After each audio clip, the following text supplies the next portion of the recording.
Welcome to Starting a Consulting Business in Japan, your guide to building a successful company step by step. Did you know that Japan's consulting industry continues to grow rapidly, driven by demand for international expertise and digital transformation? The opportunities are incredible, but only if you set up correctly. In this video, we're going to walk through the essential steps for starting your consulting business, covering everything from choosing your business structure to setting up your office, applying for your visa, and avoiding common mistakes. Whether you're entering Japan's market as a solo consultant or planning to build a larger team, SmartStart Japan is here to guide you every step of the way. Ready to get started? Let's dive in. Before we jump into the setup process, I want to introduce you to the SmartStart Japan team, the people who will be supporting you on this journey. First, we have Tyson Bettino, co-founder of SmartStart and a resident mentor at 500 Global, where he has advised over 35 companies on expanding into Japan. Then we have Tae-jin, or TJ Yoon, our Incorporation expert who is fluent in Japanese and English.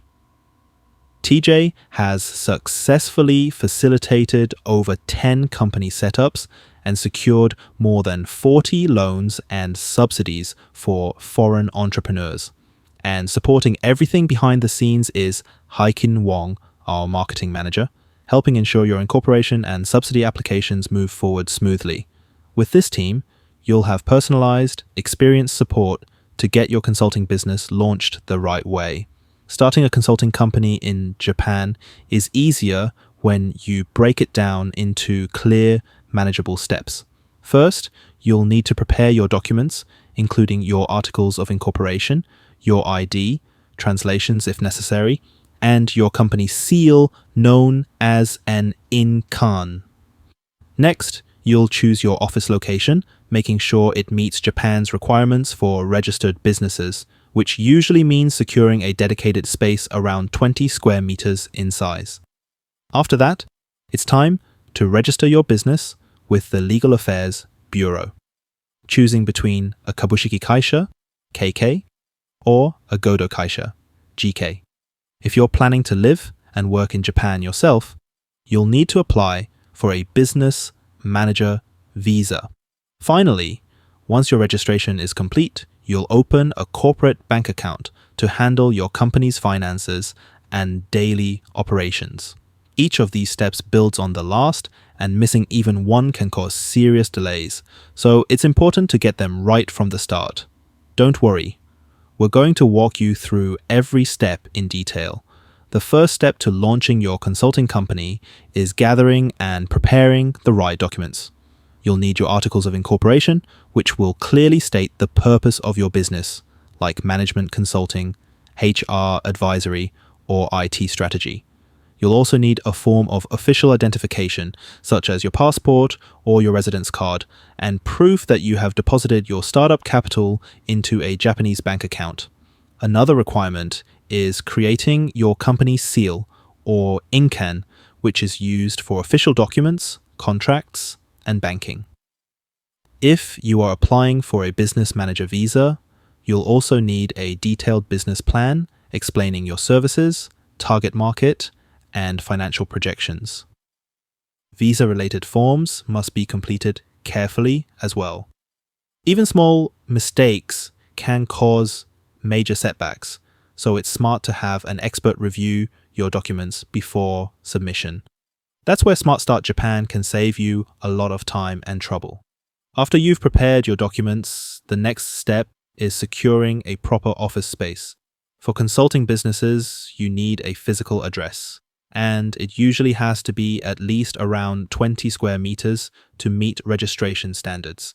If you want to establish a strong presence, a private office in Tokyo, Osaka, or Nagoya is a great choice, but you should be prepared to budget between 300,000 to 700,000 yen per month for rent. If you're looking for a more flexible and affordable option, co-working spaces like WeWork or local business hubs are widely available, with monthly fees starting around 20,000 to 50,000 yen. If you prefer to keep costs low while still meeting legal requirements, regional cities like Fukuoka, Sapporo, or Sendai offer affordable options with rents ranging from 80,000 to 200,000 yen. Unlike businesses in fields like finance or healthcare, consultants don't need special regulatory setups for their offices. However, keep in mind that your office address will be used on official documents and visa applications, so it's important to choose wisely. Now that you have your office, it's time to legally register your company. First, you'll choose a unique business name and finalize your articles of incorporation. If you're setting up a kabushiki kaisha or KK, you'll need to get your articles notarized by a notary public. For a godo kaisha or GK, notarization isn't required, which saves some time and money. Once your documents are ready, you'll submit them to the Legal Affairs Bureau along with your registration fees. Generally speaking, KKs are seen as more credible by banks and clients, while GKs are simpler and more affordable to manage, making them popular among solo consultants and small firms. One important point to note is that most general consulting services don't require any extra licensing. However, if your consulting business involves recruitment, financial advisory, legal support, or medical consulting, you may need to apply for additional permits. Knowing this upfront can save you a lot of surprises later on. Now, let's talk about visas, because this is a big one. If you're not a Japanese citizen or permanent resident and you want to live in Japan and run your company yourself, you'll need a business manager visa. If you're planning to stay overseas and just appoint someone to manage things locally, then you might not need one. Also, if you already have a long-term visa, like a spouse visa or permanent residency, you're good to go.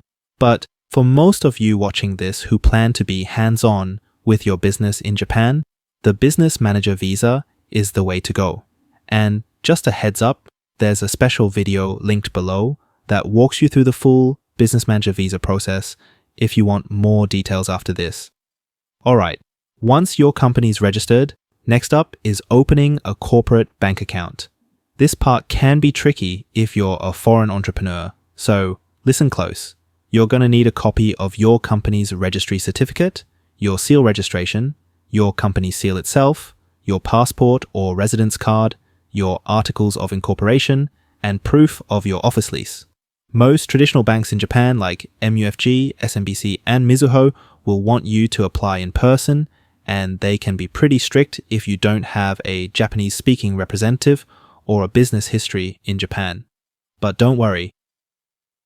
Yeah, there are also online-friendly banks like GMO Azora that are a little more foreigner-friendly. If you want a shortcut through this process, SmartStart can connect you to banks that are more open to working with international entrepreneurs. Let's talk real numbers for a second. Setting up a kabushiki kaisha, or KK, will usually cost you around 200,000 yen or more.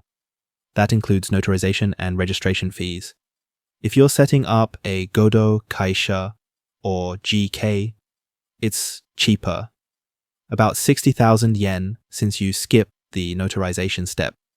As for ongoing costs, running a KK is a bit pricier because you'll have to hold shareholder meetings and submit formal reports every year. GKs are way more flexible and have lower annual costs, so if you're just starting out solo or with a small team, GK could be the smarter move. Also, remember, some banks are extra cautious when it comes to companies owned by foreigners.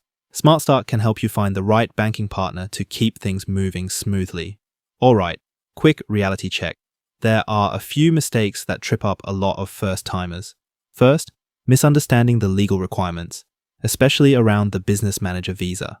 Skipping the right registrations or paperwork can mess up your launch completely. Second, not adapting to Japanese business culture. Meetings here are super formal, hierarchy matters, and if you don't respect that, it can really hurt your reputation. And third, underestimating costs. It's not just about setting up the company.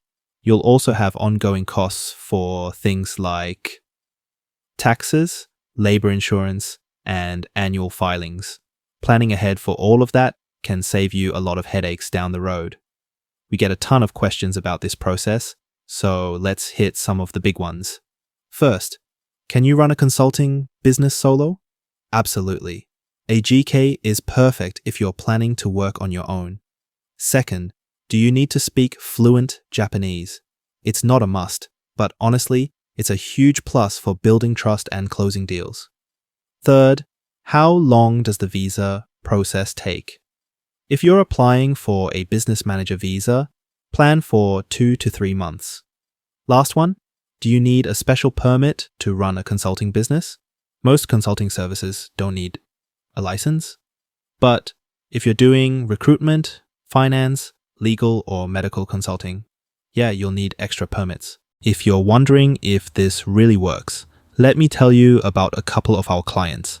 Medic Translate came to us for help setting up, and with our support, they landed a 10 million yen subsidy from the Japanese government. And then there's Insuri Shield. TJ's responsiveness and attention to their specific needs helped them set up and scale quickly. These aren't exceptions. Every month, SmartStart helps incorporate new companies across a bunch of industries. If you want to be our next success story, you know what to do. Alright, that's a wrap on how to start your consulting business in Japan. To quickly recap, get your documents ready, choose your office, register your company, apply for your visa if needed, and set up your bank account. Watch out for the common mistakes we talked about, and you'll already be way ahead of the curve. If you want help making this happen, book a free 30-minute consultation with us at SmartStart Japan. The link's in the description. Also, check out our other resources for business plan templates, visa guides, and startup funding tips. Thanks for watching, and if you found this helpful, hit that subscribe button and turn on notifications so you don't miss future videos. See you next time.